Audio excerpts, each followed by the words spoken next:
America में जो हो रहा है उसका कोई रिश्ता भारत से नहीं है, मैं मानता हूं, बिल्कुल नहीं है।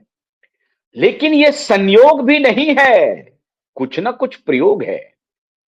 दोनों, ट्रंप भी निशाने पर हैं। ट्रंप से भारत के रिश्ते अभी दूसरे तरीके से खराब हुए हैं, वो एक अलग विषय है। लेकिन ट्रंप का जो इंटरनल इशू है अमेरिका में, वो वैसा ही है जैसा मोदी का इंटरनल सिचुएशन है भारत में।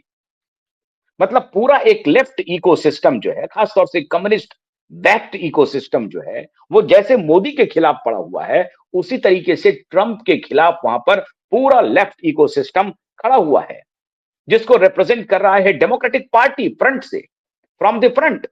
पूरा डेमोक्रेटिक पार्टी वहां लीड कर रहा है। तो जो स्थिति ट्रंप की अमेरिका में है, वो स्थिति भारत में मोदी की नहीं है उस तरह से, क्योंकि यहां मोदी पॉपुलैरिटी रेटिंग में टॉप पर चल रहे हैं। ट्रंप उल्टी स्थिति हो गई है।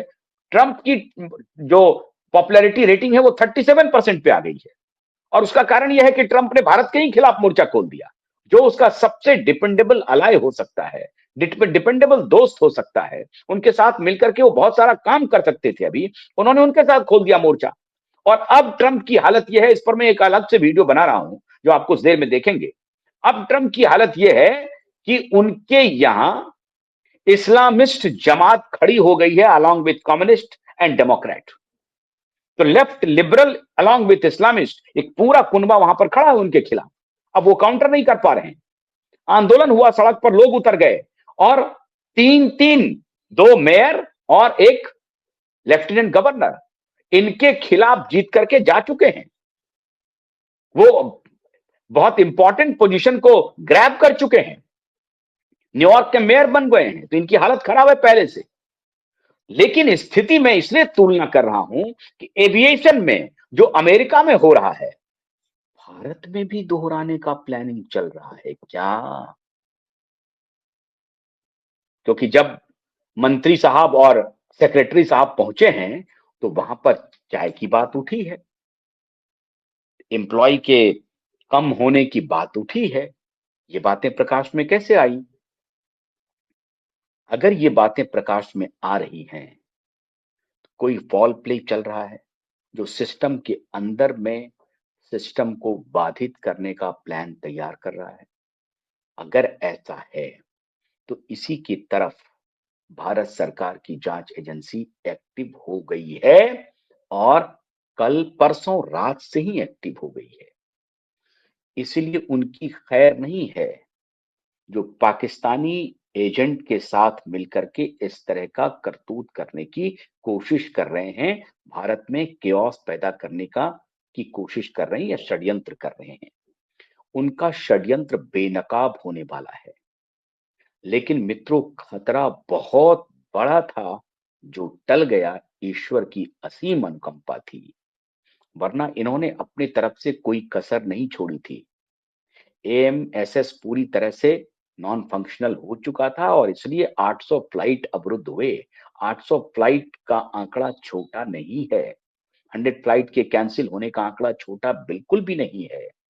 तो इन्होंने अपने तरफ से जो कुछ भी करना था, उसमें इनको कामयाबी मिल गई है, ये आप मान के चलिए। ये कामयाब हो चुके हैं उसमें।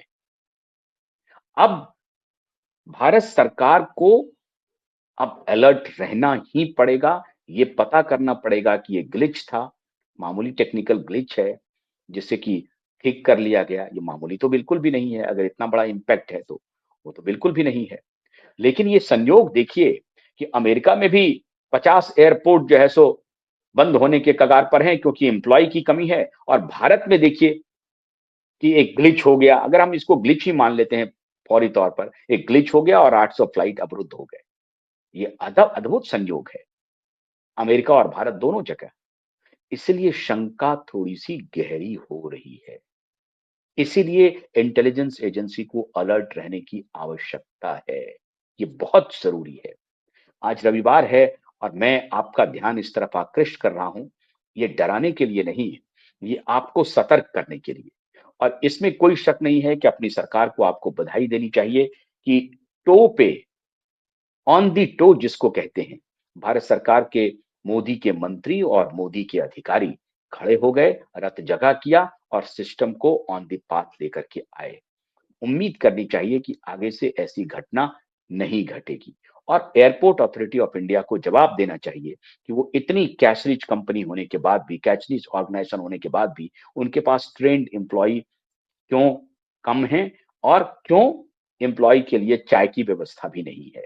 तो इस सब पर ध्यान देना पड़ेगा एयरपोर्ट अथॉरिटी ऑफ इंडिया को। हम उम्मीद करते हैं कि भारत सरकार जिस तरह से जगी है और जिस तरह से वो एक्शन कर रही है, आने वाले दिनों में जल्द ही आपको इन समस्याओं से निपटारा मिल जाएगा और ऐसी समस्याएं फिर दोबारा रिपीट नहीं होंगी। बहुत बहुत शुक्रिया। नमस्कार।